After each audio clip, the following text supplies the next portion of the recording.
આ સુંદર ભગવદીય આધ્યાત્મિક કાર્ય સેવારૂપી કે જેને આપણે ભાગવત કહીએ છીએ, એના મુખ્ય નિમિત્ત માત્ર મનોરથી પરિવાર શ્રી પ્રવીણચંદ્ર નટવરલાલ ઠક્કર અને સમગ્ર પરિવાર આપ સૌ કોઈનું આ કથાની અંદર અભિવાદન કરે છે અને આપ સૌ કોઈનું અહીંયા સ્વાગત કરે છે. અને તે સમયે તેમણે રજૂઆત કરી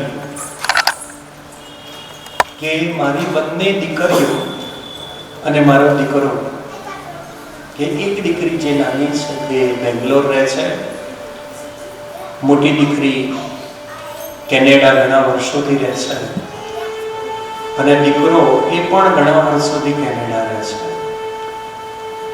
આ ત્રણેય મારા પાલ્ય સંતાનો દ્વારા તેમના સાથ અને સહકારથી અમારે ભાગવત સપ્તાહનું આયોજન કરવું છે. આપ શ્રી મુહૂર્ત કરજો, પણ મુહૂર્તની અંદર કલિકાળ છે એટલે દરેકને એક વિદેશથી આવતા હોય તો એક શેડ્યુલ હોય કે આ સમયમાં જો શાસ્ત્રીજી આવતું હોય તો કાઢે તો સારું. અને પછી પંચાંગ જોયું. પંચાંગની અંદર લગભગ મુહૂર્તની અંદર તિથિ, વાર, નક્ષત્ર આ બધાનો અભ્યાસ કરી અંતે નક્કી કર્યું કે ભાઈ વ્યતિપાત અને વિષ્ટિ ન હોય તે દિવસની કથાનો આરંભ કરવો. મારા વૈષ્ણવો ખાસ યાદ રાખજો, ભવિષ્યમાં પણ જેમ અમારા ભગવદીય શ્રી પ્રવીણભાઈ ઠક્કર આજે આ શુભ કર્મ કરી રહ્યા છે, આવતીકાલે ઠાકોરજી બાકીના બધા જ વૈષ્ણવના આંગણે પણ ઉતરે અને એ આંગણે આવે ને, અને ત્યારે તમારે ખાસ ધ્યાન રાખવાનું કે બે સમયમાં કદી પણ કથાનો આરંભ ન કરવો. એક વ્યતિપાત ચાલતો હોય ને ત્યારે આરંભ ન કરવો, અને બીજા નંબરે વિષ્ટિ જે પંચાંગમાં હોય, અને દરરોજ હવે તો ડિજિટલ પંચાંગ પણ હવે તો આવે છે, તેની અંદર પણ તમે અભ્યાસ કરી શકો. અને સારું મુહૂર્ત, ઉત્તમ મુહૂર્ત જોઈ અને આપણે એ સમય પસંદ કર્યો. અને કયો પસંદ કર્યો? ધનુર્માસ. જે ધનુર્માસમાં સ્વયં નીલકંઠ વર્ણી છપૈયાથી નીકળ્યા એવા બાળ સ્વરૂપ શ્રી સ્વામિનારાયણ ભગવાન વિદ્યા પ્રાપ્ત કરવા. આ સમયે વિદ્યા પ્રાપ્ત કરવાનો છે. આ સમયમાં કોઈ માંગલિક કાર્ય ન થાય, કેવલ અને કેવલ ભગવાન શ્રી નારાયણને સંબોધિત અને અનુમોદિત થતા હોય તેવા કર્મ થાય. તમે વિષ્ણુ યજ્ઞ કરાવી શકો. આપ શ્રી ભાગવત, રામાયણ, દેવી ભાગવત, વિષ્ણુ પુરાણ, નારદ પુરાણ, વેદોનું પારાયણ આ સમયમાં અતિ મંગલકારી અને લાભદાયી થાય છે. તમારો સંકલ્પ હોય ને સિદ્ધ થાય. નાની દીકરી, કદાચ નામ ન ભૂલતો હોય તો બિનીતાબેન, બરાબર ને? અને બિનીતાબેનને મેં પૂછ્યું કે એમણે બહુ સુંદર જવાબ આપ્યો કે ગુરુદેવ, બસ મારા બધા જે બાળકો છે ને એ એક બાળકોમાં ભગવાન કૃષ્ણનું ચરિત્ર અહીંયા એક ક્ષણ પણ આવો. અંતે કહે છે આ કથાનું સ્થાન કેવું હોવું જોઈએ? તીર્થે વાપે વને વાપી ગૃહે વા શ્રવણમ કહે છે કે સૌથી પહેલા આ કથાનું સ્થાન પસંદ કરવું હોય તો તીર્થમાં કરવું. શા માટે? કારણ કે તીર્થની અંદર સર્વ દેવી દેવતાઓ નિરંતર અહર્નિશ ત્યાં વાસ કરતા હોય. સત્વગુણનો સૌથી વધારે વધારો તીર્થમાં હોય. અન્ય ક્ષેત્રે કૃતમ પાપમ તીર્થ ક્ષેત્રે વિનશ્યતિ. અન્ય ક્ષેત્રમાં જો પણ કોઈ પાપ કર્યા હોય, તીર્થ ક્ષેત્રમાં પહોંચો અને એક ડૂબકી મારો અને એ કથાનો એક કાનમાં શબ્દ પણ જાય ને તો વાલા આપોઆપ બધા જ પાપોમાંથી મુક્તિ મળે. પણ તીર્થ ક્ષેત્રમાં જાઓ ને એટલે કુર્મ સમાન બનવું પડે. તીર્થ ક્ષેત્રે કૃતમ પાપમ લેપો વજ્રસતિ. લેપો વજ્રતે ભવિષ્યતિ, એ તમારા લલાટમાં લખાઈ જાય. તીર્થક્ષેત્રમાં જો પાપ કર્યા તો વજ્રલેપો ભવિષ્યતિ. હા, વજ્રલેપો ભવિષ્યતિ એટલે લોખંડ બરાબર પીગળેલું હોય ને એના ઉપર છાપ પાડવાની હોય ને ત્યારે એના પર મુદ્રા મારવામાં આવે એટલે એ લોખંડ બરાબર ગરમ કરેલા લોખંડ પર છાપ પડી જાય. પછી એ છાપ હજારો વર્ષો થઈ જાય ને પછી એ નીકળે નહીં. એમ સમજો કે જો તીર્થમાં જઈને કોઈ પાપ કર્યો તો એ પાપની સજા જે છે ને એનું ક્યાંય કોઈ જગ્યાએ વિશેષ પ્રાયશ્ચિત નથી લખેલું. તો એટલા માટે તીર્થમાં જઈને જ્યારે આ કથા સાંભળો તો અનેક ગણો પુણ્ય મળે. तीर्थ में नहीं जाना है तो समझ लीजिए वन में जाके, अरण्य में जाके कहीं ये बैठ के वही बद्रा जी के पास जाइए वृक्षों के समीप और वहां बैठ के कथा सुनिए. वन में भी नहीं जाना है तो लिखा है गृहेवा श्रवणम मतम. પોતાના ઘરને જ તીર્થ બનાવી દો. અને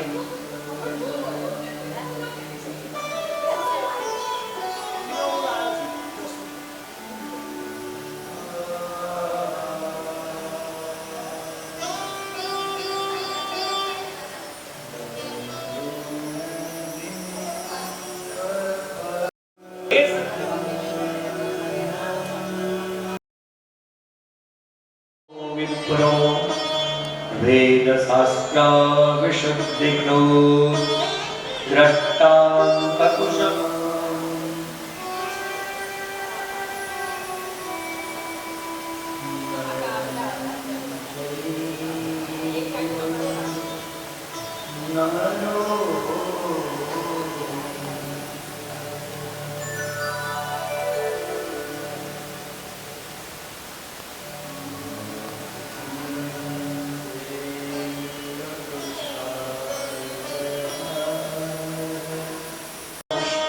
ધર્મરૂપી એની પાસે સંતોષનું જ્ઞાન. પછી કહે છે ન આખ્યાનમ વિચ્છેદ. આખ્યાન છે ને જેટલા જેટલા બતાયા છે બધા પૂર્ણ કરવા પડે ભાગવતજીમાં. એ આખ્યાન પોતાની મરજીથી એ રચવા થોડાક તો લીધા હોત તો. ત્યારે કહે છે કે નહીં, મેં કોઈ સંસ્થા માટે ભેગા કર્યા, મારા માટે ભેગા નથી કર્યા. એમ સમજો કે આ ભાગવત એ કોઈ વેચવાની વસ્તુ નથી. ભાગવત તો વેચવાની વસ્તુ છે વાલા, વેચવાની વસ્તુ. आज इधर है कहीं कोई और होंगे, परसों कहीं और होंगे, लेकिन एक ही कर्म करना है और वह कृष्ण का हर एक घर की तरफ, हर एक दिल की तरफ भगवान कृष्ण का मुख हो और कृष्णा कृष्णा कहते हुए सब कृष्ण के प्रेमी बन जाए. કહે છે આગળ કે ક્યારે પોતાની વાણીથી કોઈના ઉપર વ્યંગ ન કરે. હા, ખોટો ડોળ ના કરે, કથાને જ મહત્વ આપે, સંસારની કોઈ વાતો ન કરે. અને ત્યારબાદ વિરક્ત થઈ જશે. आप कितने ज्यादा है उससे मेरे को कोई फर्क नहीं है, लेकिन कैसे है वो बहुत जरूरी है. આ કથા જે છે ને તમારાની અંદર લોહીની જેમ દોડવા માંડે અને એ લોહીની જેમ જ્યારે દોડે ને અને એ કથા દોડે ત્યારે તમારામાં રચે અને પચે આવનારી પેઢી છે ને નિરંતર કૃષ્ણની કથા નહીં, આપણી આ જ કથાની નિરંતર ચર્ચા.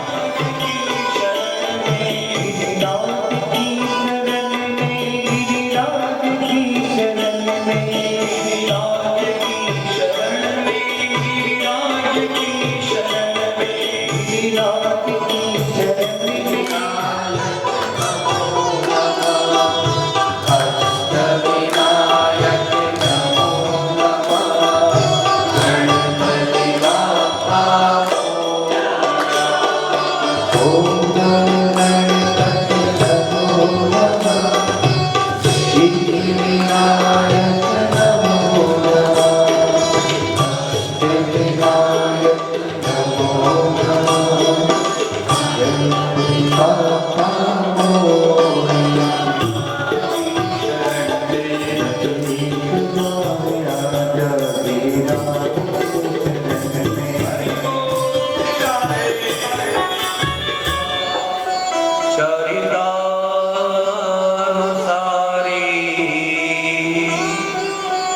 અર્જુન રાગ ચડે ત્યાં છે એ ગાળ બન્યા અને અર્જુન આવીને ભગવાન રક્ષા દ્વારા આપણે કદાચ શ્રી હરિને પ્રાપ્ત કરીશું. એવું કહેવાય છે કે અંતે ત્યારબાદ ભગવાને કિમ ગેયમ ધર્મરૂપી આ ગ્રંથનું સેવન કરવું.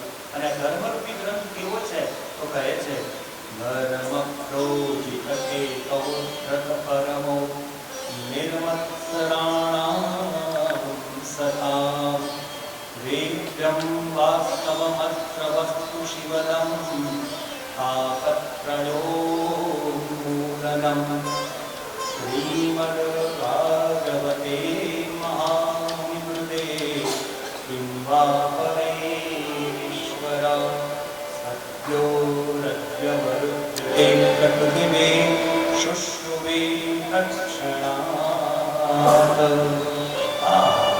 ઉત્પન્ન થયેલી ઈચ્છા, બીજાના પ્રત્યે ઉત્પન્ન થયેલી ઈચ્છા, પણ અહીંયા કેવું કે છે નિર્મત્સરાણા, એટલે કોઈ પણ પ્રકારની રાગ દ્વેષથી જેને મુક્તિ મેળવી લીધી હોય તે તેને પ્રાપ્ત કરી શકે. અને અંતે તો ભગવાને કીધું શું પીવું જોઈએ તો કહે છે નિગમ કલ્પતરોર દલિતમ મલમ શુભમુખાદમૃતદ્રવ્ય સંયુગમ પિબતમ ભાગવતમ રસમાલયા મુહુરહો રસિકો વિમા. આ રસ નિરંતર પીવો, એક જ એવો રસ છે કે જેમાંથી કોઈ વસ્તુ કાઢવાની. 1000 શ્લોકો વ્યાપ્ત ગ્રંથ છે જેનું નિરંતર પાન કરવાનું. સ્કંદનો અર્થ શું થાય તો સાંભળજો. પ્રથમ સ્કંદ અધિકાર લીલા, અને એ અધિકાર લીલાની અંદર સ્કંદ એટલે વિભાગ. કુલ 12 સ્કંદ છે અને 12 સ્કંદની અંદર ભગવાને અલગ અલગ ભગવાનના અંગ સાથે જેને સરખાવ્યું છે. તો આવો થોડું આપણે એનો પણ અભ્યાસ કરીએ કે એમાં ભગવાન શ્રી હરિ સુંદર વર્ણન કરે છે અને કહે છે ઋષિ મુનિઓનું એક જ કર્મ હતું, યજ્ઞ યજ્ઞ અને યજ્ઞ. અને મારી વ્યાસપીઠ પણ કહે છે કે યજ્ઞ કરવામાં તમને જ્યારે આમંત્રણ મળે ને તો એ તમારું સૌભાગ્ય કહેવાય. યજ્ઞથી જગનું કલ્યાણ થાય. હા, લગભગ 5000 વ્યક્તિ બેઠા હોય અને ત્યાં આગળ 500 કિલો સાકર લાવ્યા હોય, 200 કિલો ત્યાં આગળ ડ્રાયફ્રૂટ્સ લાવ્યા હોય અને તે સમયમાં 100 કિલો ઘી લાવ્યા હોય તો આ બધાનો સરવાળો કરો તો લગભગ 800 કિલો થાય. 800 કિલો એ 500 વ્યક્તિ જમી નહીં શકે, પણ એ 800 કિલો અગ્નિ નારાયણમાં આહુતિ રૂપે આપવામાં આવશે ને તો શ્વાસના માધ્યમથી 500 નહીં 5000 વ્યક્તિના સુધી જઈ શકશે. એટલે યજ્ઞ કદી છોડશો નહીં. યજ્ઞથી જ જગતનું કલ્યાણ થાય અને યજ્ઞ કર્મ સમુદ્ભવ. એટલા માટે આ પણ એક યજ્ઞ છે. યજ્ઞના અવકાશ બાદ વધેલો સમય હતો અને એ સમયમાં એક જ ક્રિયા, જે પણ કોઈ વિદ્વત્તાને આસન ઉપર હોય ગાદી પર આવે, બાકીના બધા જ પ્રશ્ન કરે અને તેના જવાબ તે ગાદીપતિ અર્પણ કરે. આજે એ જ ગાદી ઉપર કોણ આવીને બેઠા? ઉગ્રશ્રવા. ઉગ્રશ્રવા નામના સુતજી મહારાજ બેઠા છે. સામે શૌનકાદી ઋષિમુનિઓ પ્રશ્ન કરી રહ્યા છે અને તે શૌનકાદી ઋષિમુનિઓએ એક નહીં, બે નહીં, 6 પ્રશ્ન કર્યા છે અને આ 6 પ્રશ્નનો જવાબ એટલે જ આ 12 સ્કંદ. અને એ 6 પ્રશ્ન કેવા છે આવો એને પણ આપણે સાંભળીએ. તે 6 પ્રશ્ન નથી, પરંતુ એમાં ઐશ્વર્ય, વીર્ય, યશ, શ્રી, જ્ઞાન અને વૈરાગ્ય છુપાયેલા છે. હિમ શ્રેયમ શાસ્ત્રસારકઃ સૌતાર પ્રયોજનમ કિમ કર્મ દેવતારસ્ય ધર્મં તમ શરણં ગતઃ. આપણે આ એક જ પ્રશ્નની અંદર, એક જ શ્લોકની અંદર 6 પ્રશ્ન કર્યા. અહીંયા પણ પ્રશ્ન કરે છે કે છે કિમ શ્રેયમ, ભગવાન આ જગતનું શ્રેય શેમાં છુપાયેલું છે? પહેલો પ્રશ્ન કરે છે. પછી બીજો પ્રશ્ન કર્યો શાસ્ત્રનો સાર હોય ને તે અમને કહો. અને ખરેખર એવું છે ને, આજે પણ તમે શેરડી હોય અને શેરડી ચાવી ચાવીને ખાઓ અને તેનો જે આનંદની અનુભૂતિ થાય એના કરતાં શેરડીનો રસ પી લો અને એની જે અનુભૂતિ થાય ને અલગ હોય. હા, શેરડીમાંથી ગોળ તૈયાર થાય અને શેરડીમાંથી જ ખાંડ તૈયાર થાય. ગોળમાંથી તૈયાર થતી ચાસણી અને ચાસણીમાંથી બનતો મોહનથાળ અને મગજ એ ખાવો ગમે છે. એનો સાર થયો. દૂધનો સાર શું કહી શકાય? તો કે દૂધનો સાર ઘી છે. દૂધને વલોવીએ એટલે ધીરે ધીરે દહીં અને દહીંને વલોવવાથી છેલ્લે માખણ અને માખણને તપાવીએ એટલે ઘી તૈયાર થાય. જેમ દૂધનો સાર ઘી છે તે જ રીતે સારરૂપી કોઈ અમને તત્વ કહો, શાસ્ત્રનો સાર. અમે બધા જ વેદજ્ઞ છે, પણ વેદજ્ઞ દ્વારા અમે બ્રહ્મને વંદન કરી શકીએ છીએ, પણ અમારે બ્રહ્મને જાણવા છે કે નિર્ગુણ, નિરાકાર, નિરસ્વરૂપ એવા ભગવાન સાકાર સ્વરૂપે કેવી રીતે આવ્યા. અને સાકાર સ્વરૂપે આવ્યા હોય તો અમને પ્રમાણ સહિત કહો કે આ જ કૃષ્ણ જે છે ને નિર્ગુણમાંથી સાકાર રૂપે છે. તે શાસ્ત્રનો સાર કીધો. અંતે કહે છે ભગવાનનું આ ધરાતલ ઉપર દેવકીના કુખેથી જન્મ લેવું તેનું શું કારણ છે? અને પછી કહે છે કે ભગવાન પધાર્યા તો કેટલા અવતાર લીધા, આવ્યા પછી શું કર્મ કર્યું, અને અંતે કહે છે ધર્મ કમ શરણમ ગત. કે જ્યારે અધર્મ નો વધારો થાય અને ધર્મ રૂપી પ્રહલાદ જ્યારે હણાતો હોય ને, અને જ્યારે તે સમયે તાત્કાલિક તે સમયે નર છે ને સિંહ બનવો જોઈએ. ત્યારે પડી ન રહેવા, ત્યારે તો જાગૃત થવું પડે. અને એટલા માટે મારી વ્યાસપીઠ કહે છે કે દરેકે દરેક ક્ષત્રિયના ઘરમાં અવશ્ય એક એક હથિયાર તો હોવું જોઈએ. એક ક્ષત્રિય હોય કે ક્ષત્રાણી હોય, આપણને ખડક ચલાવતા આવડવી જોઈએ. કયો સમય ક્યારે કેવો આવે કોણ જાણે. એટલા માટે ભગવાન કેવલ અવતાર ભક્તોના રક્ષણ માટે નહીં, પણ મને તમને શીખવાડવા માટે છે. અને એ અવતારમાં ભગવાનનો એ અવતારનો એક જ સુંદર શ્લોકનું વર્ણન કરેલું છે.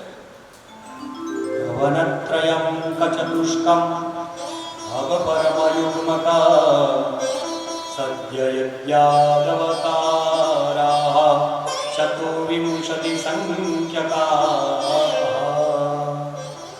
પરમ પૂજ્ય પ્રાતસ્મરણીય એવા શ્રી યોગેશભાઈ પંડ્યા સોલા ભાગવત વિદ્યાપીઠના તેમણે આ શ્લોકનું નિર્માણ કરેલું છે. હા, વનત્રય ચતુષ્કમ. આ શ્લોક તમે બોલો ને એટલે તમને 24 અવતારો આવડી જાય. વનત્રયમ ચતુષ્કમ. તો કયા અક્ષર પરથી? વનત્રયમ. ત્રય એટલે ત્રણ અવતાર થયા. વ અક્ષર પરથી કયા કયા અવતાર થયા જોઈ લઈએ. તો પહેલા વરા અવતાર, પછી વ્યાસ અવતાર અને પછી વામન અવતાર. વનત્રયમ. ન ઉપરથી નૃસિંહ અવતાર, નારદજીનો અવતાર અને નરનારાયણનો અવતાર. ગણતા રહેજો તો 24 પૂરા થઈ જશે. પછી કીધું કે ક ચતુષ્કમ. ક અક્ષર પરથી ભગવાને 4 અવતાર ધારણ કર્યા. કયા કયા અવતાર? કલ્કી અવતાર, કૃષ્ણ અવતાર, કપિલ અવતાર અને કુર્મ અવતાર. અને પછી કીધું હવ પરમયુગ્મકમ. હ ઉપરથી હરિગ્રીવ અવતાર અને હંસ અવતાર. બલરામ અવતાર અને બુદ્ધ અવતાર. હવ પરમયુગ્મમ. પ ઉપરથી ભગવાનનો પૃથુ અવતાર થયો અને પરશુરામ અવતાર થયા. હબ પર ર ઉપરથી ઋષભ અવતાર થયા અને રામ અવતાર થયા. હબ પરમયુગ્મકમ. મ ઉપરથી મોહિની અવતાર અને મત્સ્ય અવતાર. મત્સ્ય અવતાર ખૂબ ખૂબ જરૂરી છે. સત્યવ્રત નામના રાજાની એક નાના ખોબામાં નાનકડી માછલી દિવસ દરમિયાન એક મોટી થઈ કમંડળમાં લાવ્યા. કમંડળમાંથી એક મોટા વાસણ, હજુ મોટા, પછી તો મોટા તળાવમાં, મોટા સરોવરમાં, મોટા દરિયામાં. અને ત્યારે સત્યવ્રત કહે કે આપ કોણ છો? ત્યારે કહે છે કે હું સ્વયં નારાયણ છું. એ ભગવાનનો મત્સ્ય અવતાર. અને પછી કીધું આગળ ભગવાનનો સનક અવતાર, સદયજ્ઞ અવતાર. એક એક અવતાર એક એક અક્ષર પરથી પડ્યો. સનક અવતાર, સનંદન અવતાર, પછી ધન્વંતરી અવતાર, યજ્ઞ નારાયણ અવતાર અને દવ પરથી દત્તાત્રેય અવતાર. એમ ભગવાને 24 અવતારોની કથાનું વર્ણન સંભળાવ્યું છે. અને એ 24 અવતારોમાં અનેક પ્રકારની પરમાત્માને જ્ઞાન અવતાર, કલા અવતાર, પૂર્ણ અવતાર કોને કહી શકાય? કૃષ્ણ પૂર્ણ અવતાર છે. મર્યાદા પુરુષોત્તમ ભગવાન શ્રી રામચંદ્ર એ પૂર્ણ સ્વરૂપે છે. અંશ અવતારમાં જ્ઞાન અવતારમાં કદાચ નારદજી આવે અને સિદ્ધ અવતારમાં કપિલ મુનિ આવે. તો આ બધા જ અવતારોની કથા, ભાગવતોની કથા અને ધર્મ જે છે એ કોના શરણે ગયો? તો એ સૌથી છેલ્લો જે પ્રશ્ન હતો તે પ્રશ્નનો જવાબ આપે છે કે ધર્મ એ ભગવાન શ્રી હરિના આ ગ્રંથના શરણે ગયો. અંતે તો ત્યારબાદ શૌનકાદિક સુતજી મુનિને પૂછે છે, વ્યાસજીએ ભાગવતની રચના શા માટે કરી? શા માટે એમને ભાગવતની રચના કરવી પડી? અને તે સમયે સુતજી મહારાજ જવાબ આપી રહ્યા છે. વ્યાસજીએ અનેક શાસ્ત્રોનું નિર્માણ કર્યું. ન કેવલ શાસ્ત્રોનું નિર્માણ કર્યું, યોગ્ય લાગે તેને તે શાસ્ત્રોને તેમણે પોતે વેદોનું, ત્યારબાદ ઋગ્વેદ હતા તે જ ઋગ્વેદને તેમણે સમર્પિત કર્યો છે પૈલ નામના ઋષિને. સામવેદને સમર્પિત કર્યો જૈમિની ઋષિને. યજુર્વેદ સમર્પિત કર્યો વૈશંપાયન નામના ઋષિને. અને અથર્વવેદ અર્પણ કર્યો સુમંત મુનિ તરુણનંદનને. અને ત્યારબાદ ઇતિહાસ અને પુરાણના સ્નાતક કોણ કહે? ઉગ્ર શવાબુલે મારા પિતા રોમહર્ષણને સમર્પિત કર્યો. આટલા બધા જ ગ્રંથો પોતે વેદવ્યાસજીએ સમર્પિત કર્યા. અંતે લાગ્યું બધા જ શિષ્યોને બધું જ અર્પણ કર્યું. અંતે પોતે એક ગ્રંથ લખ્યો 1,00,000 શ્લોકો દ્વારા. અને એ ગ્રંથ એટલે મહાભારત. અને એ જ મહાભારત નામના ગ્રંથને લખીને શાંતિ નથી મળતી. અને અશાંતિ ભીતર બહાર બધે જ અશાંતિ. વેદવ્યાસજીએ આટલું બધું વર્ણન કર્યું તે છતાં જો અશાંતિ હોય તો એક ક્ષણ માટે વિચાર કરો વૈષ્ણવો, આપણે તો કદી ક્યારે કોઈ કલ્પના જ નથી કરી તો અશાંતિ હોય જ. અશાંતિ કેમ હોય? ધર્મથી તમે વિરુદ્ધ થાઓ અને ગ્રંથને હાથમાં ન પકડો ને એટલે અશાંતિ આવે છે. ઘરમાં જો નિરંતર ગ્રંથનું વાંચન થતું હોય, રોજ સંધ્યાકાળ થાય અને રામાયણ, આ ભાગવત, આ મહાભારત એવા ગ્રંથોનું વાંચન કરો 10 મિનિટ 15 મિનિટ, આપોઆપ મનને શાંતિ મળશે. ઘરની ઓરા બદલાઈ જાય, શરીરની ઓરા બદલાઈ જાય અને તમારામાં આપોઆપ હિમોગ્લોબિન અને વ્હાઇટ સેલ આપોઆપ વધી જશે. અંતે તો એવું કહેવાય છે કે એ જ વખતે ફરતા દેવર્ષિ નારદ એ જ આશ્રમમાં આવ્યા છે. આજે પણ વેદવ્યાસજીનો આશ્રમ છે. કયા ગામમાં? તો કહેવાય અલકનંદા નામની નદી અને માના ગામની બાજુમાં આજે પણ વેદવ્યાસજીની ગુફા છે. અને બિલકુલ સામે બરાબર ગણેશજીની ગુફા છે. મધ્યમાં એક પુલ છે જેને બધા ભીમ પુલ કહે છે. માના ગામમાં વેદવ્યાસજી તે જ આશ્રમમાં બેઠા હતા. નારદજીનું આવું નારદજી પૂછે છે, ઓહો, આપના મુખ ઉપર આટલું બધું કલ્પાંત, આટલી બધી ચિંતા, આટલા બધા ઉદ્વેગની રેખાઓ, એવું તો શું કારણ છે? અને વેદવ્યાસજીએ કીધું 17 મેં પુરાણો રચ્યા, મહાભારત નામના 1,00,000 શ્લોકનો ગ્રંથ લખ્યો, તે છતાં એ ભીતરમાં શાંતિ નથી. હું શું નિર્માણ કરું, કોને યાદ કરું અને કોનું હું ધ્યાન કરું કે જેથી મને શાંતિ મળે? ત્યારે કહે છે નારદજી કે અત્યાર સુધી આપ શ્રીએ જે પણ કોઈ નિર્માણ કર્યું ને, આ જગતને જોઈને નિર્માણ કર્યું.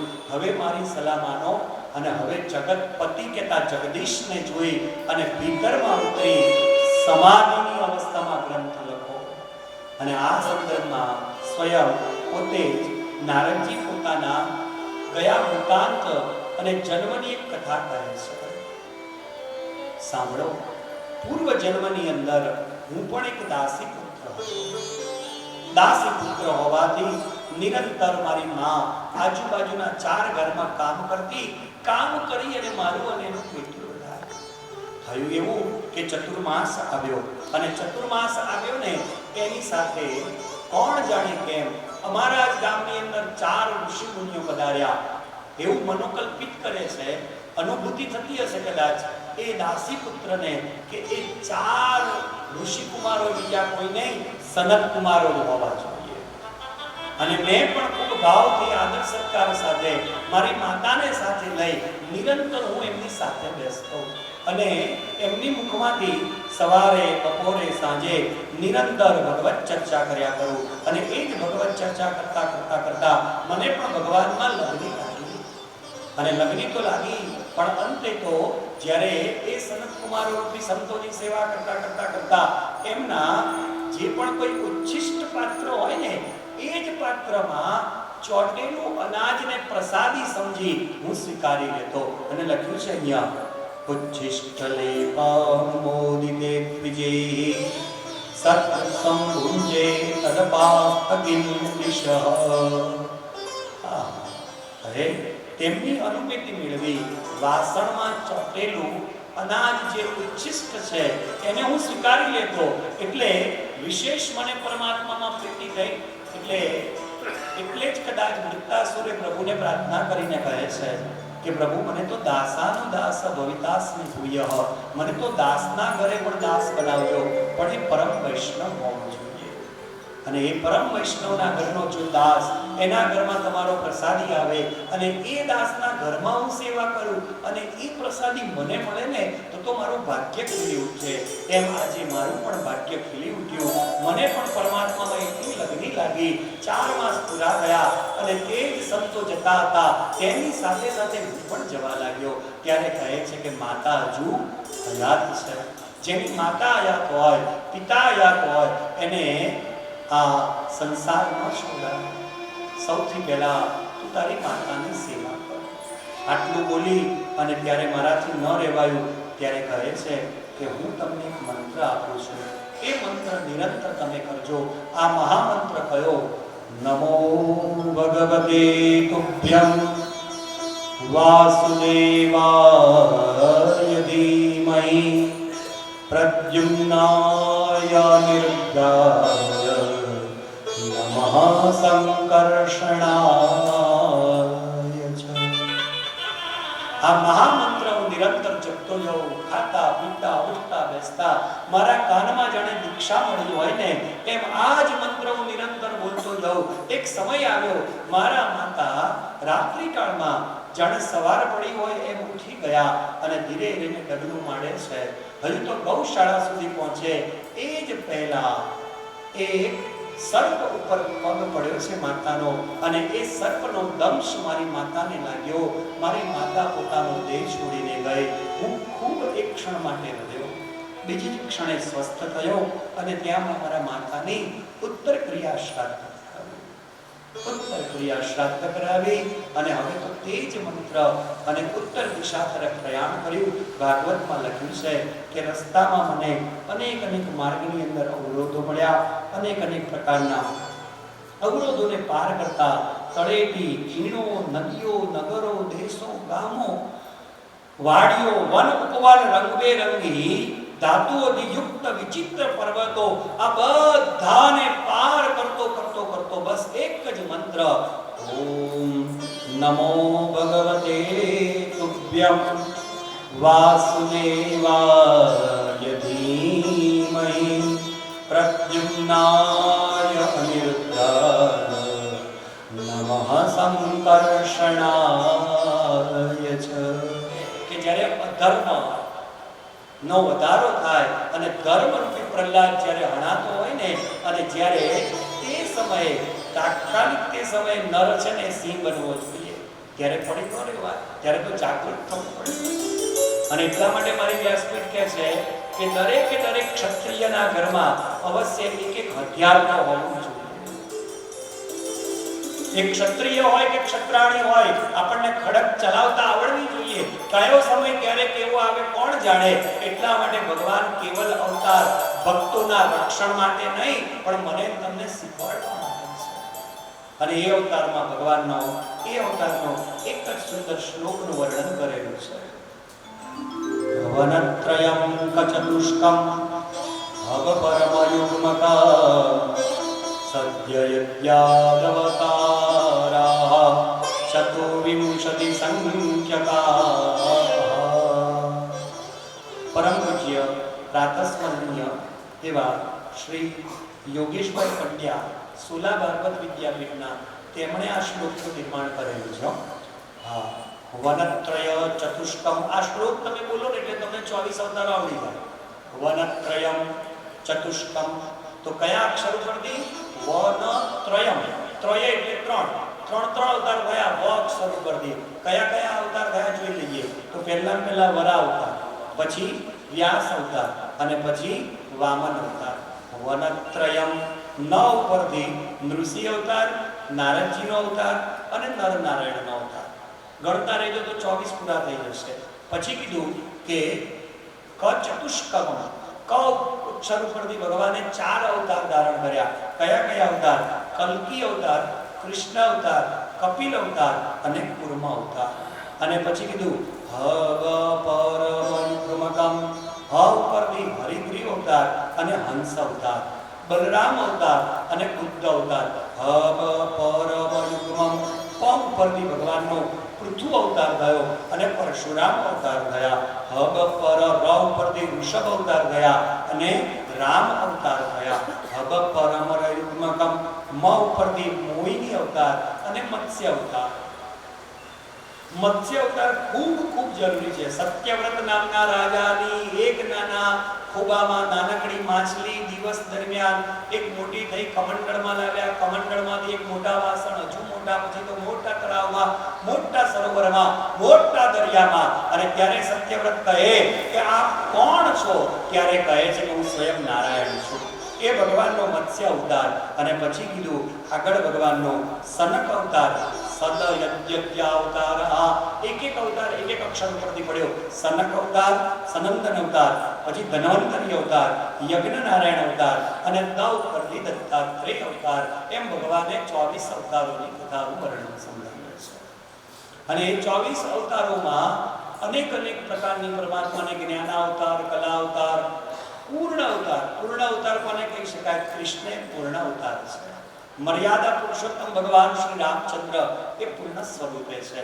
અંશ અવતારમાં જ્ઞાન અવતારમાં કદાચ નારદજી આવે અને સિદ્ધ અવતારમાં કપિલ મુનિ આવે.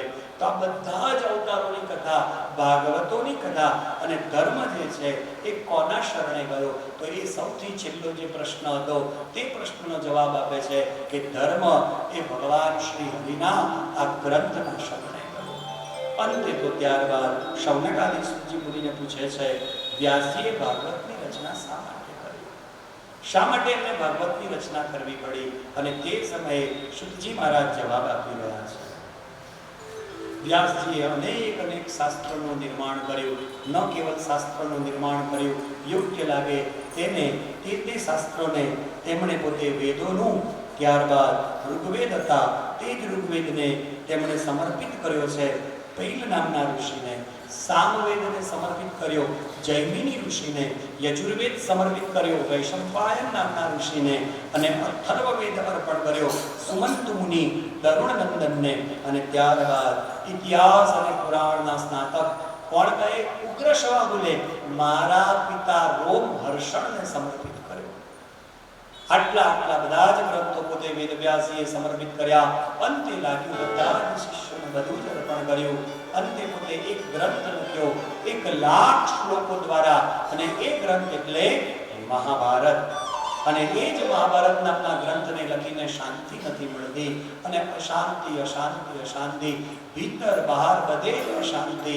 વેદવ્યાસજીએ આટલું બધું વર્ણન કર્યું તે છતાં જો અશાંતિ હોય તો એક ક્ષણ માટે વિચાર કરો વૈષ્ણવો, આપણે તો કદી ક્યારેય કોઈ કલ્પના જ નથી કરી તો અશાંતિ હોય જ. અશાંતિ કેમ હોય? ધર્મથી તમે વિરુદ્ધ થાઓ અને ગ્રંથને હાથમાં ન પકડો ને એટલે અશાંતિ આવે છે.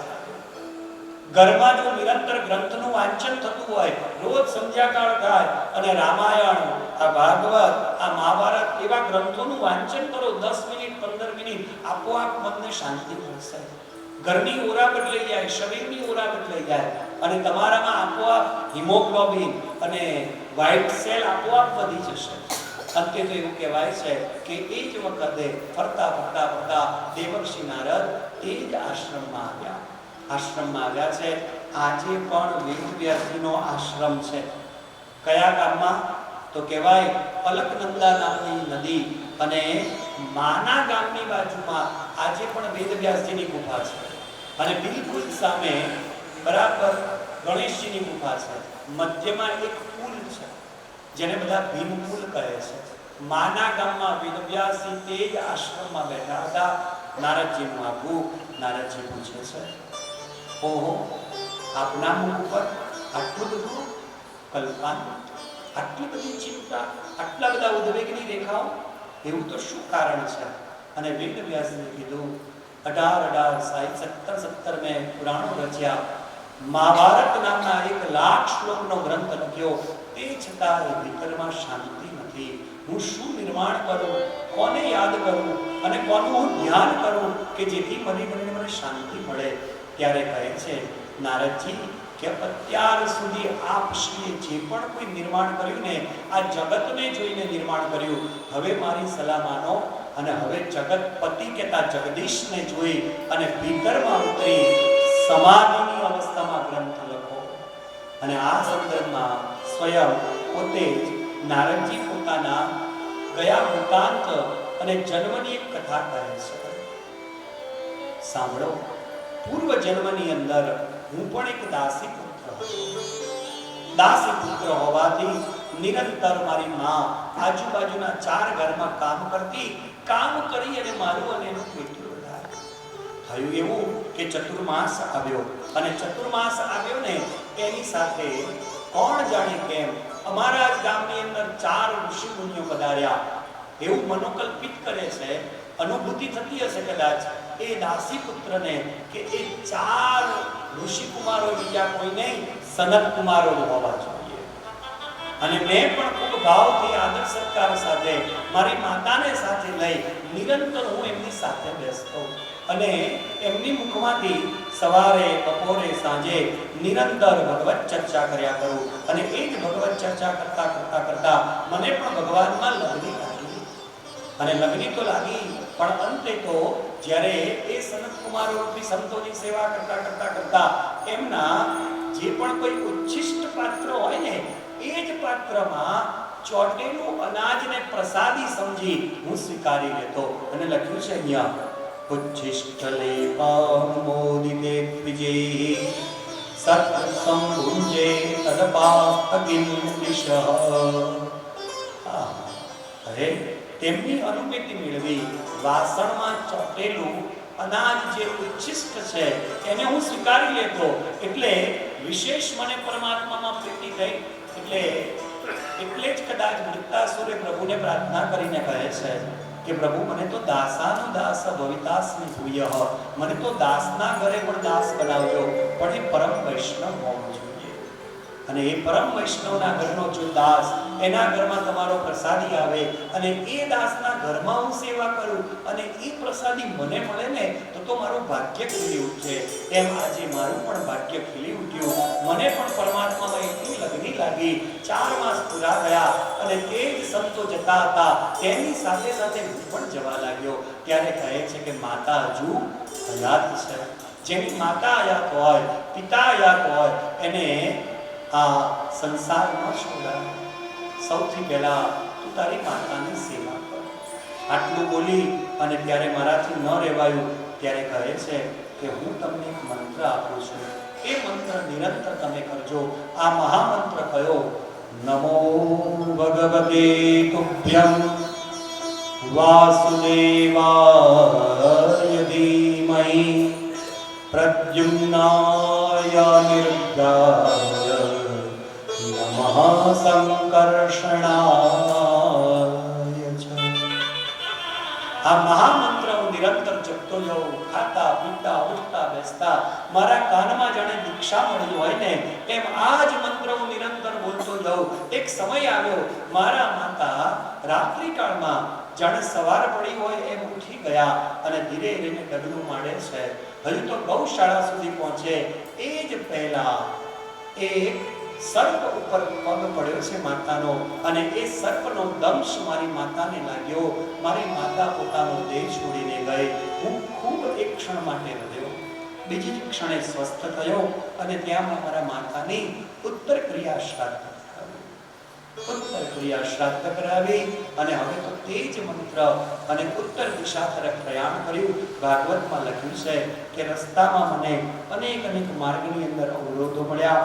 અનેક પ્રકારના અવરોધોને પાર કરતા તળેટી, ખીણો, નદીઓ, નગરો, દેશો, ગામો, વાડીઓ, વન ઉપવન, રંગબેરંગી ધાતુઓથી યુક્ત વિચિત્ર પર્વતો, આ બધાને પાર કરતો બસ એક જ મંત્ર, ઓમ નમો ભગવતે તુભ્યમ વાસુદેવાય ધીમહિ પ્રદ્યુમ્નાય અનિરુદ્ધાય નમઃ સંકર્ષણાય ચ. એટલે વેદ વ્યાસ સ્વરૂપે અને જ્યારે નિષ્કામ ભાવથી જે સંતાન થાય ને તેના ઘરે જ નિષ્કામ એવા સુખદેવજી પધારે. જોયું તમે, એક નિષ્કામ ભાવથી બીજ મુકાયું તો એના આંગણે પણ રંગ અવધૂત સ્વરૂપે નિર્મોહી, નિષ્કલંકી અને જેણે કેવલ લંકોટી પણ નથી ધારણ કરીને એવા નિર્ગુણ ઉપાસક એ જ સ્વયં કોણ કે સુખદેવજી મહારાજ સમાધિ છૂટી છે. 18,000 આ શ્લોકથી વ્યાપ્ત અનુભૂતિનો ગ્રંથ આજે તૈયાર થયો પણ મનમાં બસ એક જ ભાવ છે, હવે આ નિર્ગુણને કોણ જાણી શકશે, કોણ આ સગુણને નિર્ગુણ રૂપે જાણે. ત્યારે મનમાં વિચાર આવ્યો કે એકમાત્ર કોણ છે કે જે આ જાણી શકે, તો કોઈ એ જ મારું સંતાન સુખદેવજી મહારાજ. પણ સુખદેવજી તો કોઈ કંદરામાં બેઠા એ જ નિર્ગુણની ઉપાસના કરતા હશે. ત્યાં સુધી મારે આ ગ્રંથના શ્લોકને કેવી રીતે પહોંચાડવા? ત્યારે વિચાર કરે છે કે હા, એક માર્ગ છે. શિષ્યોને બોલાવે છે, શિષ્યોને ભાગવતમાંથી સુંદર બે ચાર શ્લોક કહે છે અને કહે કે સમિધા લેવા જાઓ ને જંગલમાં ત્યારે આ શ્લોકનું પારાયણ કરજો. શિષ્યો નીકળ્યા છે, સમિધા લેવા જાય. મહાન આદે પોતે તે જ શ્લોક બોલે છે, અહો બકિયમ સ્તનકાલકૂટમ, અહો બકિયમ સ્તનકાલકૂટમ. અને જે શબ્દનું ઉચ્ચારણ કર્યું છે ને ત્યાં જ આગળ જેના નેત્રો બંધ હતા ને એવા એ જ સુખદેવજીના નેત્રો ખુલ્યા છે. અહો બકિયમ સ્તનકાલકૂટમ જિંગાસયાયા યકુલાગ્રદે. આ શબ્દો જ્યાં સાંભળ્યા છે અને તે જ સમયે વિચાર કરે કે ઓહો, આ કોણ સગુણ છે આવું સ્વરૂપમાં. અને ત્યારે આંખો પુનઃ બંધ કરે કે નહીં, સગુણ નહીં, મારે તો નિર્ગુણની ઉપાસના કરવાની છે. અને ત્યાં તો ફરીથી એક શિષ્ય બોલે છે, બર્હાપીડમ નટવર વપુ કરણીયો કર્ણિકારમ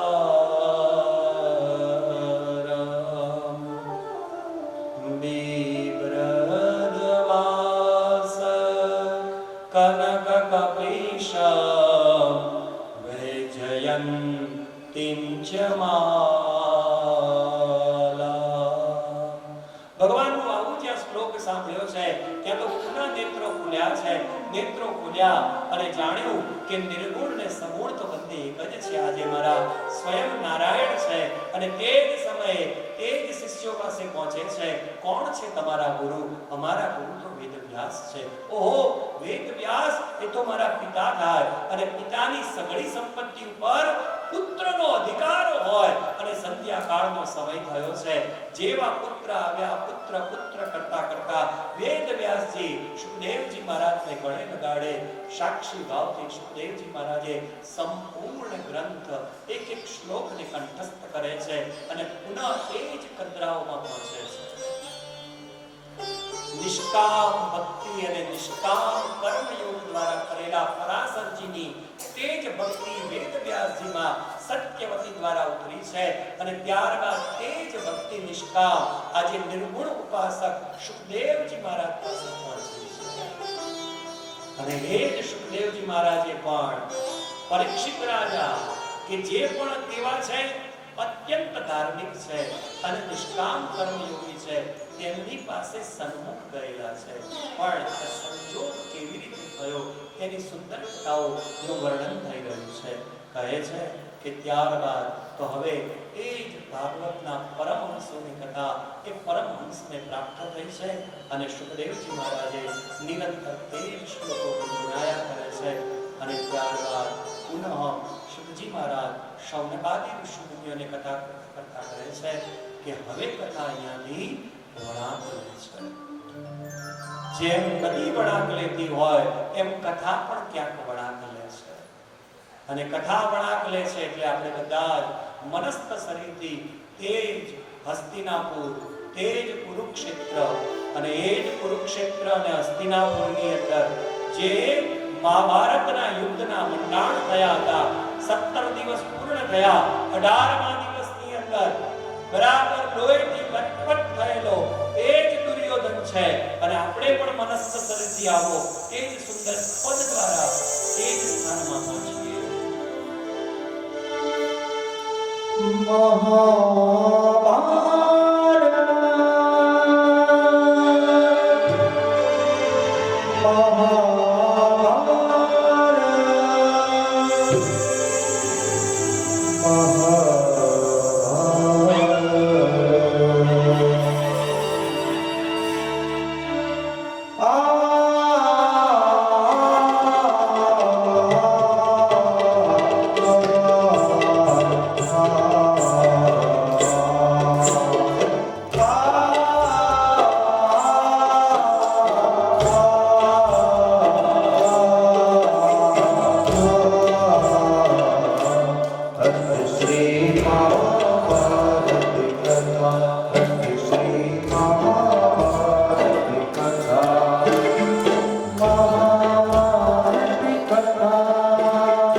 22-25 વર્ષ પહેલાના એ જ સમય રવિવારનો હોય, 9:30 વાગે આખા અમદાવાદમાં કર્ફ્યુ જાણે પડ્યો હોય એમ બધા જ ટીવીની આગળ ઉભી જાય અને તે જ મહાભારતમાં એક એક પાત્રને જાણે સાક્ષાત્કાર કરતા હોય. તમે એક નિષ્કામ ભાવથી બીજ ઉતાર્યું તો એના આંગણે પણ રંગ અદ્ભુત સ્વરૂપે નિર્મોહી, નિષ્કલંકી અને જેણે કેવલ લંગોટી પણ નથી ધારણ કરીને એવા નિર્ગુણ ઉપાસક એ જ સ્વયં કોણ કે સુખદેવજી મહારાજ સમાધિ છૂટી છે. 18,000 આ શ્લોકથી વ્યાપ્ત અનુભૂતિનો ગ્રંથ આજે તૈયાર થયો. ગ્રંથ તૈયાર થયો પણ મનમાં બસ એક જ ભાવ છે, હવે આ નિર્ગુણને કોણ જાણી શકશે, કોણ આ સગુણને નિર્ગુણ રૂપે જાણે. ત્યારે મનમાં વિચાર આવ્યો કે એકમાત્ર કોણ છે કે જે આ જાણી શકે, તો કોઈ એ જ મારું સંતાન સુખદેવજી મહારાજ. પણ સુખદેવજી તો કોઈ કંદરામાં બેઠા બેઠા એ જ નિર્ગુણની ઉપાસના કરતા હશે. ત્યાં સુધી મારે આ ગ્રંથના શ્લોકને કેવી રીતે પહોંચાડવા? ત્યારે વિચાર કરે છે કે હા, એક માર્ગ છે. શિષ્યોને બોલાવે છે, શિષ્યોને ભાગવતમાંથી સુંદર સુંદર 2-4 શ્લોક કહે છે અને કહે કે સમિધા લેવા જાઓ ને જંગલમાં ત્યારે આ જ શ્લોકનું પારાયણ કરજો. શિષ્યો નીકળ્યા છે, સમિધા લેવા જાય. મહાન આદે પોતે તે જ શ્લોક બોલે છે, અહો બકિયમ સ્તનકાલકૂટમ, અહો બકિયમ સ્તનકાલકૂટમ. અને જે શબ્દનું ઉચ્ચારણ કર્યું છે ને ત્યાં જ આગળ જેના નેત્રો બંધ હતા ને એવા એ જ સુખદેવજીના નેત્રો ખુલ્યા છે. અહો બકિયમ સ્તનકાલકૂટમ જિંગાસયાયા યકુલાગ્રદે. આ શબ્દો જ્યાં સાંભળ્યા છે અને તે જ સમયે વિચાર કરે કે ઓહો, આ કોણ સગુણ છે આવું સ્વરૂપમાં? અને ત્યારે આંખો પુનઃ બંધ કરે કે નહીં નહીં, સગુણ નહીં, મારે તો નિર્ગુણની ઉપાસના કરવાની છે. અને ત્યાં તો ફરીથી એક શિષ્ય બોલે છે, બરહાપીડમ નટવર વપુ કરણીયો કર્ણિકારમ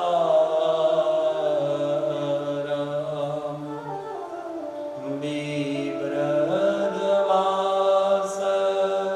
કનક કપીશમ વૈજયંતિમ ચ માલા. ભગવાનનું આવું જ્યાં શ્લોક સાંભળ્યો છે ત્યાં તો પુનઃ નેત્રો ખુલ્યા છે. નેત્રો ખુલ્યા અને જાણ્યું કે નિર્ગુણ ને સગુણ તો બંને એક જ છે. આજે મારા સ્વયં નારાયણ છે. અને તે જ સમયે તે જ શિષ્યો પાસે પહોંચે છે. કોણ છે તમારા ગુરુ? અમારા ગુરુ તો વેદવ્યાસ છે. ઓહો, વેદવ્યાસ એ તો મારા પિતા થાય અને પિતાની સગળી સંપત્તિ ઉપર પુત્રનો અધિકાર હોય. અને સંધ્યા કાળનો સમય થયો છે. જેવા પુત્ર આવ્યા, પુત્ર પુત્ર કરતા કરતા વેદવ્યાસજી સુખદેવજી મહારાજને ગળે લગાડે. સાક્ષી ભાવથી સુખદેવજી મહારાજે સંપૂર્ણ ગ્રંથ એક એક શ્લોકને કંઠસ્થ કરે છે અને પુનઃ એ જ કંદરાઓમાં પહોંચે છે. નિષ્કામ ભક્તિ અને નિષ્કામ કર્મયોગ દ્વારા કરેલા પરાશરજીની તે જ ભક્તિ વેદવ્યાસજીમાં સત્યવતી દ્વારા ઉતરી છે. અને ત્યારબાદ તે જ ભક્તિ નિષ્કામ આજે નિર્ગુણ ઉપાસક સુખદેવજી મહારાજ પાસે પહોંચી છે. અને એ જ સુખદેવજી મહારાજે પણ પરીક્ષિત રાજા કે જે પણ તેવા છે અત્યંત ધાર્મિક છે અને નિષ્કામ કર્મયોગી છે, તેમની પાસે સન્મુખ ગયેલા છે. પણ સંજોગ કેવી રીતે થયો તેની સુંદર કથાઓનું વર્ણન થઈ રહ્યું છે. કહે છે કે ત્યારબાદ તો હવે એ જ ભાગવતના પરમહંસોની કથા એ પરમહંસને પ્રાપ્ત થઈ છે. અને સુખદેવજી મહારાજે નિરંતર તે જ શ્લોકો ગુણગાયા કરે છે. અને ત્યારબાદ પુનઃ સુખજી મહારાજ શૌનકાદી ઋષિમુનિઓને કથા કરતા કહે છે કે હવે કથા અહીંયાથી વળાંક લે છે. જેમ નદી વળાંક લેતી હોય એમ કથા પણ ક્યાંક વળાંક લે છે. અને કથા વળાંક લે છે એટલે આપણે બધા જ મનસ્થ શરીરથી તે જ હસ્તિનાપુર, તે જ કુરુક્ષેત્ર અને એ જ કુરુક્ષેત્ર અને હસ્તિનાપુરની અંદર જે મહાભારતના યુદ્ધના મંડાણ થયા હતા. 17 દિવસ પૂર્ણ થયા. 18મા દિવસની અંદર બરાબર લોહીથી લથપથ થયેલો એ જ દુર્યોધન છે. અને આપણે પણ મનસ્થ શરીરથી આવો એ જ સુંદર પદ દ્વારા એ જ સ્થાનમાં પહોંચીએ.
नान्यं त्वदभया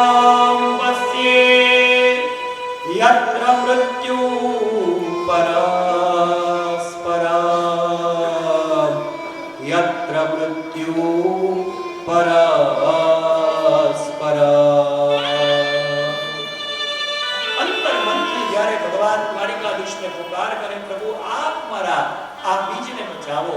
અને કેમ બચાવો?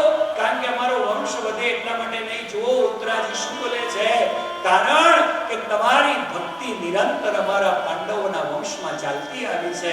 એ ભક્તિ ક્યાંય તૂટે નહીં એટલા માટે પ્રભુ આપ અમારા બાળકનું આપની કૃપાથી એનું રક્ષણ કરો.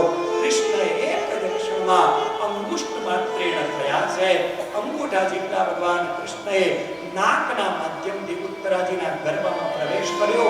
આવનાર બ્રહ્માસ્ત્રની સામે એ બાળકનું રક્ષણ કર્યું છે, ગર્ભનું રક્ષણ કર્યું. બાળક ચારે તરફ દ્રષ્ટિ કરે અને એટલે ચારે તરફ દ્રષ્ટિ કરી પરિરક્ષત પરિસીમા પરિક્રમા અને ચારે તરફ દ્રષ્ટિ કરી અને રક્ષક થયું એટલે એમનું નામ પડ્યું પરીક્ષિત. ઉત્તરાજીના ગર્ભમાં બાળકનું રક્ષણ થયું છે. દ્વારિકાધીશ એ જ સમયે હસ્તિનાપુરના રાજા એવા ધર્મરાજ શ્રી યુધિષ્ઠિરને કહે છે, ચાલો હવે તો હું મારા દ્વારિકા ગમન કરું. અને જેવા દ્વારિકા ગમન કરવા માટે નીકળ્યા છે ત્યારે બરાબર એમનો રથ હસ્તિનાપુરમાંથી ધીરે ધીરે ધીરે જતો હતો અને ત્યારે એક સ્ત્રી સામે બે હાથ આવી રીતે કરી ઊભી છે અને એ સ્ત્રી ધીરે ધીરે આવી દ્વારિકાધીશના ચરણોમાં અત્યંત રુદન કરે છે. રુદન કરતા કરતા કરતા એક નહીં બે નહીં 26 શ્લોકની અંદર પ્રભુને પ્રાર્થના કરે છે. અને મેં તમને પહેલા જ કીધું હતું કે અધિકાર કોને કહી શકાય? તો એ જ અધિકાર એટલે કે ધર્મ માટે જેણે ન્યાય, નિષ્કપટતા, કરુણતા એટલે કોણ કે જેણે કીધું ને ઉત્તરાજી એ કરુણતાનું સ્વરૂપ, નિષ્કપટતા એટલે અર્જુનનું સ્વરૂપ. અને હવે જુઓ કેવા વચનો? તો કીધા હિત ભર્યા વચનો. અને અત્યંત રુદન, એક પણ શ્લોક રડ્યા વગર કુંતા માતા નથી બોલ્યા. કુંતા માતા રડતા જાય, એક શ્લોક બોલે. મારા વૈષ્ણવો, મહાપ્રભુજીએ આખા ભાગવતમાં સૌથી શ્રેષ્ઠ સ્તુતિ જો કીધી હોય ને તો આ કુંતા માતાના 26 શ્લોકો કીધેલા છે. એટલે જેટલા વૈષ્ણવો મને સાંભળી રહ્યા છે, ખાસ 26 શ્લોકો એક વખત મારા કરુણાનિધિને સંભળાવજો.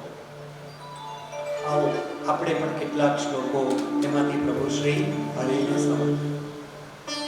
ખલેન દેવકી કંસેન અતિ ચિર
બોલ્યા કે આપ બોલ્યા એ પરમ સત્ય છે. અને ત્યારે એ જ સમયે ભીષ્મ પિતામહને કહ્યું કે હા, અને હવે મારે જે કર્મ કરવું હતું તે થઈ ગયું છે. ધૃતરાષ્ટ્રને ખબર પડી. ધૃતરાષ્ટ્ર મુખમાંથી બોલ્યા કે યુધિષ્ઠિર જ આ પદ માટે યોગ્ય છે, માટે હવે મારે આ દેહ છોડવાનો સમય થયો છે. અને દેહ છોડવાનો સમય થયો ને એ જ સમયે દેવતાઓ આકાશમાં રહેલા હતા અને દેવતાઓ પણ આ પરમહંસ પરમ પુરુષને પરમ ભાગવતના દર્શન કરવા માટે પધાર્યા હતા. એ જ સમયે યુધિષ્ઠિર કહે છે, દાદા બસ હવે ટૂંક જ સમયની અંદર આ સૂર્યનારાયણ પોતાની ગતિ બદલશે, મકર રાશિમાં પ્રવેશ કરશે. અને જેવો મકર રાશિમાં પ્રવેશ કરશે ને એની સાથે જે દેવ પોતાનો આ પ્રાણ છોડીને જાય ને એટલે તો સાક્ષાત ગોવિંદના દર્શન થાય. અને ત્યારે ચારે તરફ દ્રષ્ટિ કરતા વિશ્વ પિતામાં મધ્યમાં કહે છે કે મને તો ભગવાન કૃષ્ણએ વચન આપ્યું હતું, આજે મારે કૃષ્ણના દર્શન કરવા છે. અને કૃષ્ણને વચન આપ્યું એ સમયને યાદ કરે છે, એ સ્થિતિને વૃતાંતને યાદ કરે. શિબિરનો સમય હતો, રાતનો સમય હતો. દુર્યોધનની પત્ની અને દુર્યોધન બંને જે છે એ આજે બંને આવ્યા છે. દુર્યોધન આવી અને યુધિષ્ઠિરને કહે છે, ભીષ્મ પિતામહને કહે કે આપ યુદ્ધ તો લડી રહ્યા છો, પણ યુદ્ધ જે છે ને મનથી નથી લડી રહ્યા. ત્યારે કહે છે કે જો તને મારા યુદ્ધ ઉપર શંકા હોય ને તો જા દુર્યોધન, તારી પત્ની ભાનુમતીને મોકલ. આજે કરેલી તપશ્ચર્યાના બધું જ ફળ તારી પત્નીને અર્પણ કરીશ અને એને હું વિજય અને અખંડ સૌભાગ્યવતીના આશીર્વાદ આપીશ. આટલું જ્યાં સાંભળ્યું છે, દુર્યોધન છે એ સત્વરે ભાનુમતીના શિબિરે પહોંચ્યા છે. ભાનુમતીને સમજાવે છે. ભાનુમતી તરત દોડતી દોડતી આવે, કૃષ્ણ મધ્યમાં મળ્યા છે.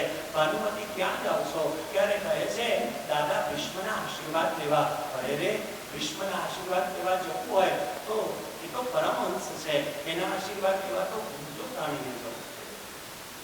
અને તે જ સમયે ભાનુમતીને કીધું આટલા ઉતાવળે પગલે ન જવાય, ધીમે ધીમે શાંતિથી હરિનામ લેતા જવાય. ભાનુમતીના ડગલા ધીમા ચાલવા લાગ્યા. ઘૂમટો તાણ્યો છે, એક ક્ષણનો પણ વિચાર ના કર્યો. કૃષ્ણ સીધા પહોંચ્યા દ્રૌપદી પાસે અને કહે કે આપ ઉભા થાઓ સખા. કૃષ્ણએ કોઈને સખા સંબોધન નથી કર્યું, ત્રણને જ સખા કીધા છે. એમાંથી એક સખા દ્રૌપદી છે, બીજા બે સખા જેમ જેમ કથા આવતી જશે એમ હું તમને સમજાવતો જઈશ. સખા દ્રૌપદીને ઉભા કર્યા અને કહે કે ઝડપથી ચાલો અને મારી પાછળ પાછળ આવો. હું કહું એટલે શિબિરમાં જઈ અને આટલે સુધીનો ઘૂંટો રાખજો અને જ્યાં સુધી હું ન કહું ને ત્યાં સુધી ઘૂંટો ખોલતા નહીં. અને તે જ સમયે બરાબર પહોંચ્યા છે અને જેવા પોતે ધ્યાનમાંથી ઉભા થયેલા ભીષ્મ પિતામહે આમ આશીર્વાદ આપ્યા છે. કહે છે અખંડ સૌભાગ્યવતી ભવ. અને ત્યારે આટલે સુધીના ઘૂંટો તાણેલો દ્રૌપદીજી ઘૂંટો ઓછો કરે છે અને જુએ છે કે અરે રે દ્રૌપદી આ મેં તો ભાનુમતીને બોલાવ્યા હતા, આપ ક્યાંથી? ત્યારે ચોક્કસ તેમને લાગ્યું કે આ કર્મ કૃષ્ણ સિવાય કોઈ ના કરે એટલે સીધા શરીરથી બહાર નીકળ્યા. આજુબાજુ જુએ છે અને ત્યારે દ્વિભુજ પિતાંબરધારી જેના ગાલમાં ખંજર પડે, આજાન બાહુ, મોર મુગટ પંછી દરદાળા એવા ભગવાન કૃષ્ણ આજ હાસ્યરૂપી ચહેરો જ્યારે આ શરીરમાંથી પ્રાણ નીકળે છે ત્યારે પ્રભુ આ અને એ શબ્દ નીકળતા ભીષ્મ પિતામહની આંખો આવી અશ્રુની ધારા વહી ગઈ છે. એ પ્રસંગને યાદ કરતા કરતા ભીષ્મ પિતામહ પોતે કહે છે યુધિષ્ઠિરને કે યુધિષ્ઠિર હવે તો મને કૃષ્ણ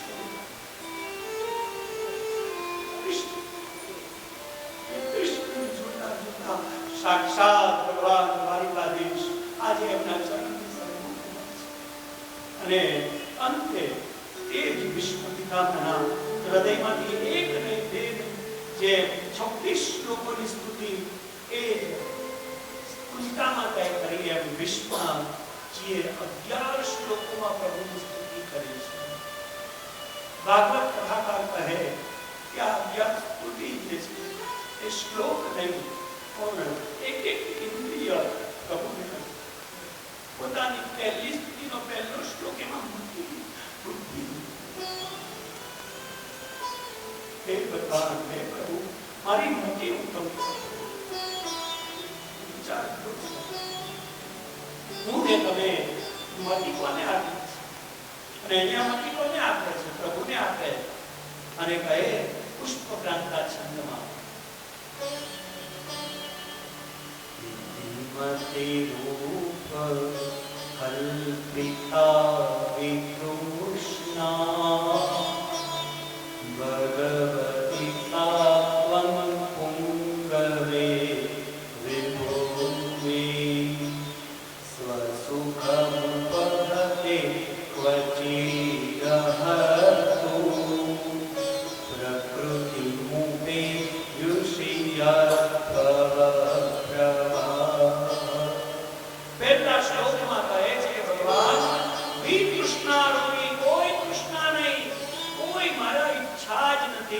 એવી મારી મતિ હું તમને આપું.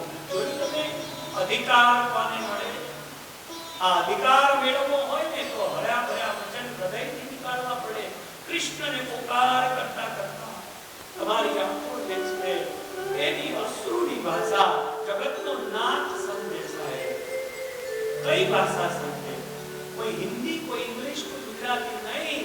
કૃષ્ણ તમારા આંખમાંથી નીકળેલા અશ્રુની ભાષા સમજે અને આંખમાંથી અશ્રુ કાઢતા કરતા 1, 2, 11 શ્લોકની અંદર પોતાનું મન, બુદ્ધિ, ઇન્દ્રિયો અર્પણ કરી અને એક ઇન્દ્રિયો અર્પણ કરતા કરતા અંતે તો પ્રભુને કહે છે ભક્તિ કરતા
અંત સમય આવે કે આ જગતને છોડો અને મારા કૃષ્ણના મુખારવિંદના દર્શન કરો. એટલે જ કહે છે પ્રભુને આગળ આ ભજનમાં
Happy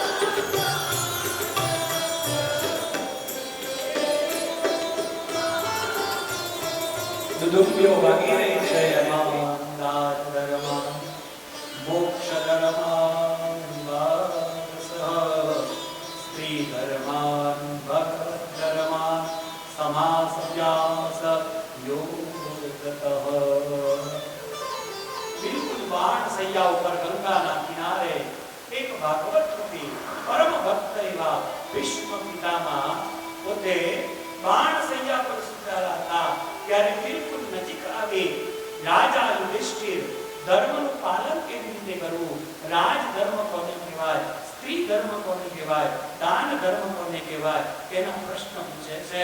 અને ત્યારે એક એકનો પ્રશ્નનો જવાબ પોતે ભીષ્મ પિતામહ અર્પણ કરતા જાય. ભીષ્મ પિતામહ બધાની મધ્યમાં ઉભેલા તે જ ધૃતરાષ્ટ્રના મુખમાંથી સત્ય બોલાવવા માંગતા હતા. સાંભળજો બધા બરાબર, સાવધાન થઈને.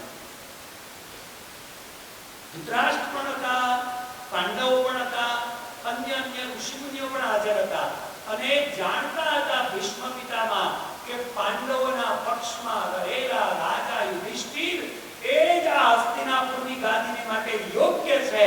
પણ ધૃતરાષ્ટ્ર અને એના પુત્ર દુર્યોધન દુશાસન અધર્મ અનીતિના માર્ગે થઈ અને એ ગાદીને છોડી શકતા નથી. આજે અંતે પોતાના મુખમાંથી એ સત્યને ઉજાગર કરતા વારંવાર યુધિષ્ઠિરના ગુણગાન ગાય. તેના ગુણગાન ગાતા જાય અને તે વખતે ઉભેલા એ જ ઋષિમુનિઓના મુખમાંથી પોતે બોલાવે કે હું બોલી રહ્યો છે સત્ય છે ને ધર્મ પ્રમાણે. ત્યારે તે યુધિષ્ઠિરના પક્ષમાં બોલી ઋષિમુનિઓ બોલ્યા કે આપ જે બોલી રહ્યા છો એ પરમ સત્ય છે. અને ધૃતરાષ્ટ્ર પણ બોલ્યા કે આપ બોલ્યા એ પરમ સત્ય છે.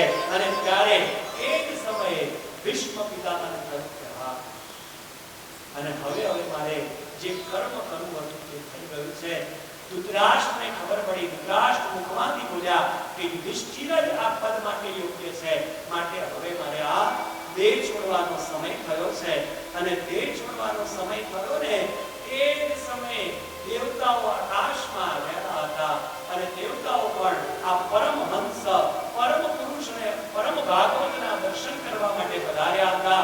એ જ સમયે યુધિષ્ઠિર કહે છે, દાદા બસ હવે ટૂંક જ સમયની અંદર આ સૂર્યનારાયણ પોતાની ગતિ બદલશે, મકર રાશિમાં પ્રવેશ કરશે અને જેવો મકર રાશિમાં પ્રવેશ કરશે ને એની સાથે જે દેવપોતાનો આ પ્રાણ છોડીને જાય ને એને તો સાક્ષાત ગોવિંદના દર્શન થાય. અને ત્યારે ચારે તરફ દ્રષ્ટિ કરતા ભીષ્મ પિતામહ મધ્યમાં કહે છે કે મને તો ભગવાન કૃષ્ણએ વચન આપ્યું હતું, આજે મારે કૃષ્ણના દર્શન કરવા છે. અને કૃષ્ણને વચન આપ્યું એ સમયને યાદ કરે છે, એ સ્થિતિને વૃતાંતને યાદ કરે. શિબિરનો સમય હતો, રાતનો સમય હતો. દુર્યોધનની પત્ની અને દુર્યોધન બંને જે છે એ આજે બંને આવ્યા છે. દુર્યોધન આવી અને યુધિષ્ઠિરને કહે છે, ભીષ્મ પિતામહને કહે કે આપ યુદ્ધ તો લડી રહ્યા છો પણ યુદ્ધ જે છે ને મનથી નથી લડી રહ્યા. ત્યારે કહે છે કે જો તને મારા યુદ્ધ ઉપર શંકા હોય ને તો જા દુર્યોધન, તારી પત્ની ભાનુમતીને મોકલ. આજે કરેલી તપશ્ચર્યાના બધું જ ફળ તારી પત્નીને અર્પણ કરીશ અને એને હું વિજય અને અખંડ સૌભાગ્યવતીના આશીર્વાદ આપીશ. આટલું જ્યાં સાંભળ્યું છે. દુર્યોધન છે એ સત્વરે ભાનુમતીના શિબિરે પહોંચ્યા છે. ભાનુમતીને સમજાવે છે. ભાનુમતી તરત દોડતી આવે, કૃષ્ણ મધ્યમાં મળ્યા છે. ભાનુમતી ક્યાં જાવ છો? ત્યારે કહે છે દાદા ભીષ્મના આશીર્વાદ લેવા. અરે રે, ભીષ્મના આશીર્વાદ લેવા જવું હોય તો એ તો પરમહંસ છે, એના આશીર્વાદ લેવા તો ઊંચો તાણીને જવું. અને તે જ સમયે ભાનુમતીને કીધું આટલા ઉતાવળે પગલે ન જવાય, ધીમે ધીમે શાંતિથી હરિનામ લેતા જવાય. ભાનુમતીના ડગલા ધીમા ચાલવા લાગ્યા. ઘૂંટો તાણ્યો છે, એક ક્ષણનો પણ વિચાર ના કર્યો. કૃષ્ણ સીધા પહોંચ્યા દ્રૌપદી પાસે અને કહે કે આપ વાત આવો સખા. કૃષ્ણએ કોઈને સખા સંબોધન નથી કર્યું, ત્રણને જ સખા કીધા છે. તેમાંથી એક સખા દ્રૌપદી છે, બીજા બે સખા. જેમ જેમ કથા આવતી જશે એમ હું તમને સમજાવતો જઈશ. સખા દ્રૌપદીને ઉભા કર્યા અને કહે કે ઝડપથી ચાલો અને મારી પાછળ આવો. હું કહું એટલે શિબિરમાં જઈ અને આટલે સુધીનો ઘૂંટો રાખજો અને જ્યાં સુધી હું ન કહું ને ત્યાં સુધી ઘૂંટો ખોલતા નહીં. અને તે જ સમયે બરાબર પહોંચ્યા છે અને જેવા પોતે ધ્યાનમાંથી ઉભા થયેલા ભીષ્મ પિતામહે આમ આશીર્વાદ આપ્યા છે. કહે છે અખંડ સૌભાગ્યવતી ભવ. અને ત્યારે આટલે સુધીના ઘૂંટો તાણેલો દ્રૌપદી જે ઘૂંટો ઓછો કરે છે અને જુએ છે ત્યારે आप मैं तो ભાનુમતીને બોલાવ્યા હતા આપ ક્યાંથી?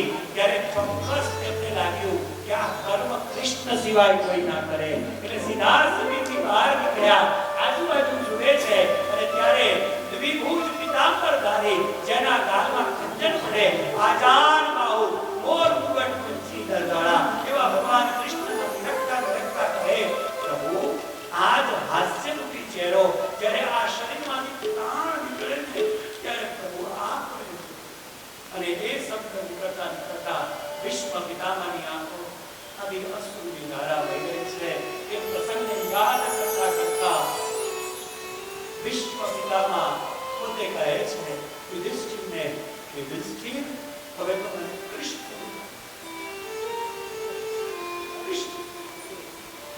કૃષ્ણ જોતા જોતા સાક્ષાત ભગવાન દ્વારિકાધીશ આજે એમના ચરણની સન્મુખ અને અંતે તે જ વિશ્વ પિતામહના હૃદયમાંથી એક નહીં બે જે 26 શ્લોકોની સ્તુતિ એ કુંતામાં તય કરી એમ વિશ્વજીએ 11 શ્લોકોમાં પ્રભુની સ્તુતિ કરી છે. ભાગવત કથાકાર કહે કે આ 11 સ્તુતિ જે છે એ શ્લોક નહીં પણ એક ઇન્દ્રિય પ્રભુને પોતાની પહેલી સ્તુતિનો પહેલો શ્લોક એમાં બુદ્ધિ હે ભગવાન હે પ્રભુ મારી મતિ ઉત્તમ વિચાર કરો હું ને તમે મતિ કોને આપી અને અહીંયા મતિ કોને આપે છે? પ્રભુને આપે અને કહે પુષ્પપ્રાંતા છંદમાં મતિ રૂપ કલ્પિતા વિકૃષ્ણા ભગવતી સાત્વં પુંગવે વિભુવે સ્વસુખં પદતે ક્વચિદહર્તુ પ્રકૃતિમુપે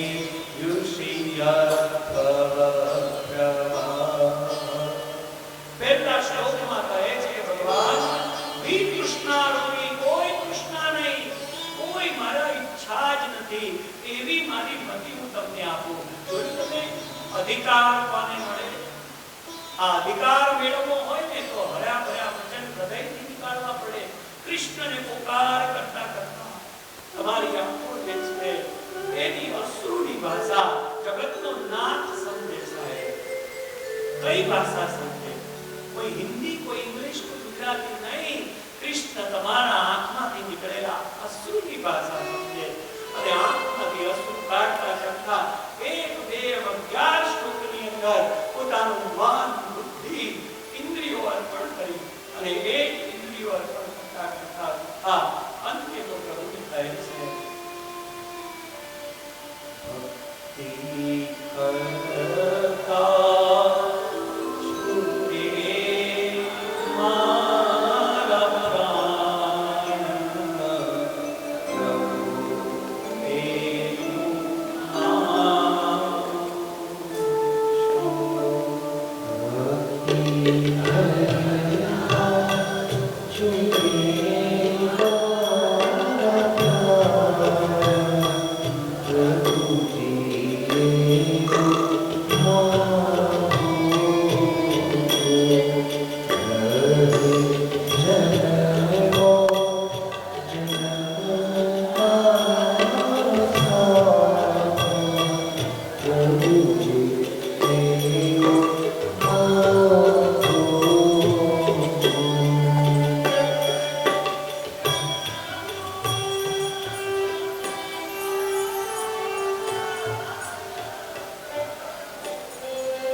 સમય આવે એટલે આ જગતને છોડો અને મારા કૃષ્ણના મુખારવિંદના દર્શન કરો. એટલે જ કહે કે પ્રભુને આગળ આ ભજનમાં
દ્વારકાધીશ કી અંતે ત્યારે યુધિષ્ઠિરજીએ ખૂબ હર્ષવાનાથી તે વિશ્વ વિખાવાના સંસ્કાર કર્યા.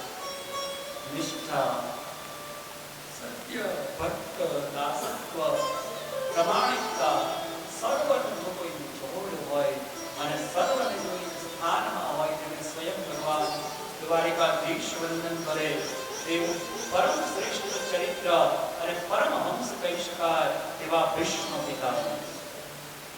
કોઈ મને એમ કે શાસ્ત્રીજી મહારાજ કથા કરવાની, હું એક ક્ષણનો પણ વિચાર ના કરું. બાકી બધા જ કર્મ ધીરે ધીરે ધીરે નિરંતર કથા કથા કથા કથા. લગભગ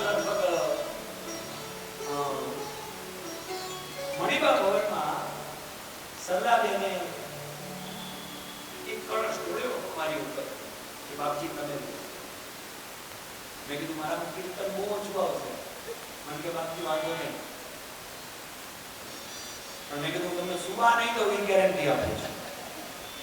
હા, એક પણ જે ભક્ત વૈષ્ણવ સાચા હૃદયની કથા જ સાંભળવા માટે બેઠા છે ને, એને મારી વ્યાસપીઠ પરથી કહું કે એને હું આંખો મીચવા તો નહીં રહું, પણ એને જાગૃત કરી દઈશ અને રોજ કૃષ્ણનું ચિંતન અને મનન કરતો કરી દઈશ. વાલા, રોજ કૃષ્ણનું ચિંતન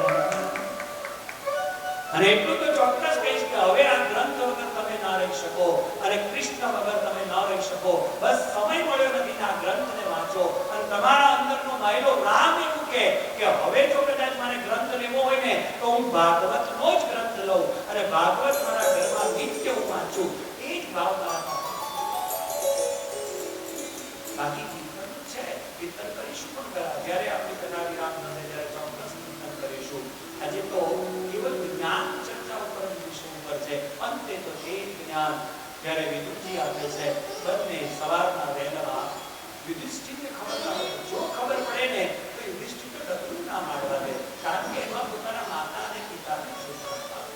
અને યુધિષ્ઠિરે તે સમયે સુતા હતા ત્યાં તો ઉભા થઈ ગયા. બંનેને લઈ ગંગાના કિનારે પહોંચ્યા છે. આજે પણ ગંગાના કિનારે જે ગાયત્રી મંદિર છે અને કચ્છી લાલ આશ્રમ અને ભારત માતાનું મંદિર, આ ત્રણ સિદ્ધ સ્થાન છે. એ સ્થાનની અંદર સપ્ત સરોવર માર્ગ છે. અને મને કહેતા આનંદ થાય કે અમે બધા જ કચ્છી લાલ આશ્રમમાં 5 વખત ભાગવત સપ્તાહ કરી ચૂક્યા છે અને 2 વખત શિવ કથા કરી ચૂક્યા. એક સત્ર નહીં, 2 સત્રમાં કથા ચાલે. સવારે 9 થી 12, 3 થી 6. આવતીકાલની આપણી કથા પણ એવી જ છે, ખાસ ધ્યાન રાખજો. હા, આવતીકાલે બરાબર આપણે 9 ના ટકોરે. આજે પણ 2:35 મારું મંગલાચરણ ચાલુ થઈ ગયું.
हमके ही